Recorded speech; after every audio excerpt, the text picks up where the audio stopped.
ಪೆಟ್ಟಿಗೆಯ ಪವಾಡ. ಒಂದು ಊರಲ್ಲಿ ಇಬ್ಬರು ಜಮೀನುದಾರರಿದ್ದರು. ಒಬ್ಬನ ಹೆಸರು ಕರುಣಾಕರ, ಇನ್ನೊಬ್ಬನ ಹೆಸರು ಧನಶೇಖರ. ಕರುಣಾಕರ ಕರುಣಾಳುವು, ಪರೋಪಕಾರಿಯೂ ಆಗಿದ್ದ. ಊರವರ ಪ್ರೀತಿ ವಿಶ್ವಾಸ ಗಳಿಸಿದ್ದ. ಧನಶೇಖರ ಕಡು ಲೋಭಿಯೂ ಸ್ವಾರ್ಥಿಯೂ ಆಗಿದ್ದ. ಅವನ ಮೂಗು ಚಪ್ಪಟೆಯಾಗಿ ವಿಕಾರವಾಗಿತ್ತು. ಅವನು ಜನರೆಲ್ಲರ ಅಪಹಾಸ್ಯಕ್ಕೆ ಗುರಿಯಾಗಿದ್ದ. ಕಾಲ ಕಳೆಯಿತು. ಕರುಣಾಕರನ ಸಂಪತ್ತೆಲ್ಲ ದಾನ ಧರ್ಮಗಳಲ್ಲಿ ಕರಗಿ ಹೋಯಿತು. ಅವನು ತೀರಾ ಬಡವನಾದ. ಉಣ್ಣಲು ಅನ್ನವೂ ಇಲ್ಲವಾಯಿತು ಅವನಿಗೆ. ಆಗ ಅವನು ಧನಶೇಖರನಲ್ಲಿಗೆ ಹೋದ. ಅವನಲ್ಲಿ ಸಾಲ ಕೇಳಿದ.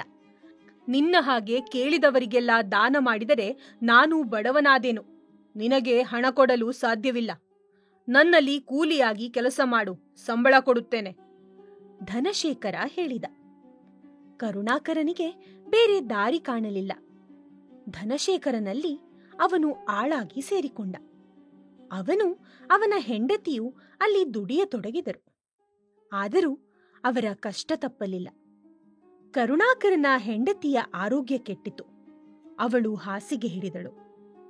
ಒಂದು ರಾತ್ರಿ ಕರುಣಾಕರ ಊಟದ ತಯಾರಿ ನಡೆಸಿದ್ದ. ಆಗ ಯಾರೋ ಬಾಗಿಲು ಬಡಿದಂತಾಯಿತು. ಕರುಣಾಕರ ಬಾಗಿಲು ತೆರೆದು ನೋಡಿದ. ಮುದುಕನೊಬ್ಬ ಅಲ್ಲಿ ನಿಂತಿದ್ದ. ದೂರದ ಊರಿಗೆ ಹೊರಟವನು ನಾನು.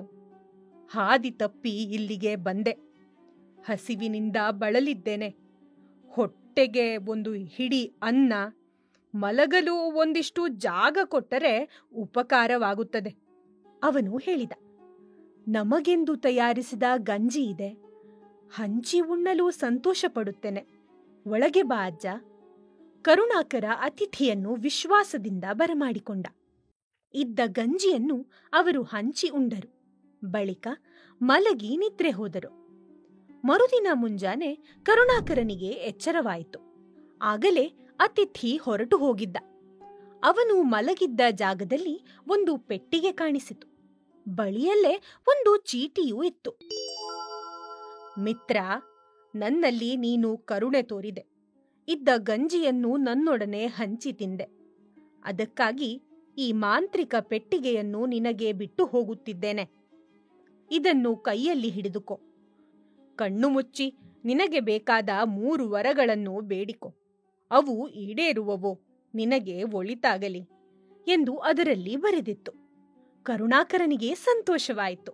ಅವನು ಪೆಟ್ಟಿಗೆಯನ್ನು ಕೈಗಳಲ್ಲಿ ತೆಗೆದುಕೊಂಡ. ಕಣ್ಣುಗಳನ್ನು ಮುಚ್ಚಿ, ಅಸೌಖ್ಯದಲ್ಲಿರುವ ನನ್ನ ಹೆಂಡತಿ ಗುಣಮುಖಳಾಗಲಿ ಎಂದು ಬೇಡಿಕೊಂಡ. ಕಣ್ಣು ತೆರೆದಾಗ ಅವನ ಹೆಂಡತಿ ಹುಷಾರಾಗಿದ್ದಳು. ನನ್ನ ಈ ಸಣ್ಣ ಮನೆ ಹೊಸ ಮನೆಯಾಗಲಿ, ಕಳೆದು ಹೋದ ಸಂಪತ್ತು ಮತ್ತೆ ಬರಲಿ. ಅವನು 2 ವರಗಳನ್ನು ಬೇಡಿದ. ಅವೂ ಸಹ ಈಡೇರಿದವು. ವಾಸಿಸಲು ಹೊಸ ಮನೆ ಬಂತು. ಧನ ಧಾನ್ಯಗಳು ಮನೆಯಲ್ಲಿ ತುಂಬಿಕೊಂಡವು. ದಂಪತಿಗಳು ಹಿಗ್ಗಿನಲಿದಾಡಿದರು. ಮೊದಲಿಗಿಂತಲೂ ಹೆಚ್ಚಾಗಿ ನಾನಾ ಧರ್ಮ ಮಾಡತೊಡಗಿದರು. ಕರುಣಾಕರ ಮತ್ತೆ ಧನಿಕನಾಗಿದ್ದ ವಾರ್ತೆ ಊರಲ್ಲೆಲ್ಲ ಹರಡಿತು. ಧನಶೇಖರನ ಕಿವಿಗೂ ಬಿತ್ತು. ಅವನು ಕರುಣಾಕರನ ಮನೆಗೆ ಬಂದು ನಡೆದ ಸಂಗತಿಯನ್ನೆಲ್ಲ ಕೇಳಿ ತಿಳಿದುಕೊಂಡ. ಮಂತ್ರದ ಪೆಟ್ಟಿಗೆಯನ್ನು ತನಗೊಮ್ಮೆ ಕೊಡಬೇಕೆಂದು ಕೇಳಿಕೊಂಡ. ಕರುಣಾಕರ ತನ್ನಲ್ಲಿದ್ದ ಪೆಟ್ಟಿಗೆಯನ್ನು ಅವನಿಗೆ ನೀಡಿದ. ಧನಶೇಖರ ಪೆಟ್ಟಿಗೆಯೊಡನೆ ಮನೆಗೆ ಬಂದ. ಇನ್ನಷ್ಟು ಸಂಪತ್ತನ್ನು ಬೇಡಬೇಕೆಂದು ಅವನು ನಿರ್ಧರಿಸಿದ್ದ. ಆಗಲೇ ಅವನಿಗೆ ವಿಕಾರವಾದ ತನ್ನ ಚಪ್ಪಟೆ ಮೂಗಿನ ನೆನಪಾಯಿತು. ಒಡನೆ ಅವನು ಪೆಟ್ಟಿಗೆಯನ್ನು ಹಿಡಿದುಕೊಂಡು ಕಣ್ಣುಗಳನ್ನು ಮುಚ್ಚಿದ. ಚಪ್ಪಟೆ ಮೂಗಿನ ಬದಲು ಉದ್ದ ಮೂಗು ಬರಲಿ ಎಂದು ಬೇಡಿಕೊಂಡ. ಅವನು ಕಣ್ಣು ಬಿಟ್ಟಾಗ 6 ಇಂಚು ಉದ್ದದ ಸೊಂಡಿಲಿನಂಥ ಮೂಗು ಅವನದಾಗಿತ್ತು. ಅವನು ಹೌಹಾರಿದ. ಮನೆಯಿಂದ ಹೊರಗೆ ಕಾಲಿಟ್ಟರೆ ಎಲ್ಲರೂ ಅವನನ್ನೇ ನೋಡುತ್ತಿದ್ದರು. ಬಿದ್ದು ಬಿದ್ದು ನಗುತ್ತಿದ್ದರು. ಧನಶೇಖರ ಮತ್ತೆ ಮನೆ ಸೇರಿದ. ಮಾಂತ್ರಿಕ ಪೆಟ್ಟಿಗೆಯನ್ನು ಹಿಡಿದುಕೊಂಡು, ಈ ನನ್ನ ಉದ್ದ ಮೂಗು ಹೋಗಿಬಿಡಲಿ ಎಂದು ಪ್ರಾರ್ಥಿಸಿದ. ಏನಾಶ್ಚರ್ಯ! ಕ್ಷಣದೊಳಗೆ ಅವನ ಉದ್ದ ಮೂಗು ಕಣ್ಮರೆಯಾಗಿತ್ತು. ಆ ಜಾಗದಲ್ಲಿ 2 ತೂತುಗಳು ಮಾತ್ರ ಕಾಣಿಸುತ್ತಿದ್ದವು. ಅವನ ಮುಖ ಹಿಂದಿಗಿಂತಲೂ ಹೆಚ್ಚು ಅಸಹ್ಯವಾಗಿತ್ತು. ಕಂಡವರು ಇನ್ನು ನಗದೇ ಇರುತ್ತಾರೆಯೇ? ಧನಶೇಖರ ಮೂರನೆಯ ಬಾರಿ ಆ ಮಾಂತ್ರಿಕ ಪೆಟ್ಟಿಗೆಯನ್ನು ಕೈಗೆತ್ತಿಕೊಂಡ.